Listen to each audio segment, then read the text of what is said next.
Friends and welcome to my channel. तो आज हम लोग डिस्कस करने वाले हैं आपका इकोनॉमिक एनवायरनमेंट का question paper.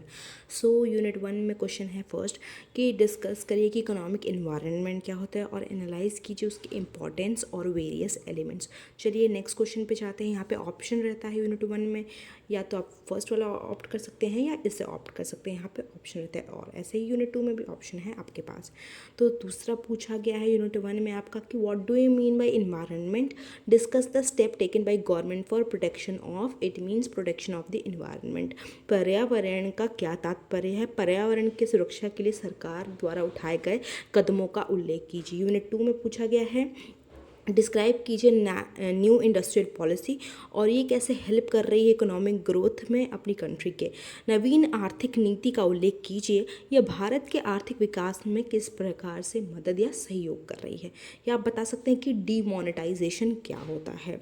What are the objective of demonetisation. Demonetisation हुआ था तो उसके ऑब्जेक्टिव क्या थे, करप्शन को कम करना या अदर कौन कौन से ऑब्जेक्टिव है आप लिख सकते हैं। Did India get success in demonetisation. News में भी बहुत जब डीमोनेटाइजेशन हुआ तो पता लगा रहे थे लोग कि ये सक्सेस है कि फेलियर है। तो आपको अपने हिसाब से यहाँ पे बताना है कि आपके हिसाब से क्या डीमोनेटाइजेशन का जो कदम लिया गया ये सक्सेसफुल रहा या फेलियर रहा।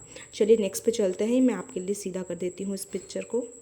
यूनिट 3 में आपका पूछा गया है कि what do you mean by competition. Competition से आपका क्या मतलब है और what are the reason for which competition act 2002 was enforce.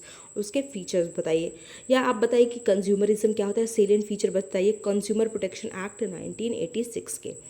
और फोर्थ में पूछा गया है how world trade organisation, yes WTO is originated. WTO कैसे ओरिजिनेट हुआ, कितने राउंड्स हुए उसमें आप ये सब भी बता सकते हैं WTO में। और how it's help in development of Indian economy, और इसने कैसे हेल्प किया डेवलपमेंट ऑफ इंडियन इकोनॉमी में डिस्कस करना है आपको। या आप बता सकते हैं what do you mean bye regionalism and multilateralism, distinguish between these two. और इन दोनों में आपको डिफरेंस भी लिखना है या डिस्टिंग्विश करना है। यूनिट 5 में पूछा गया है ये है कि what do you mean by money laundering.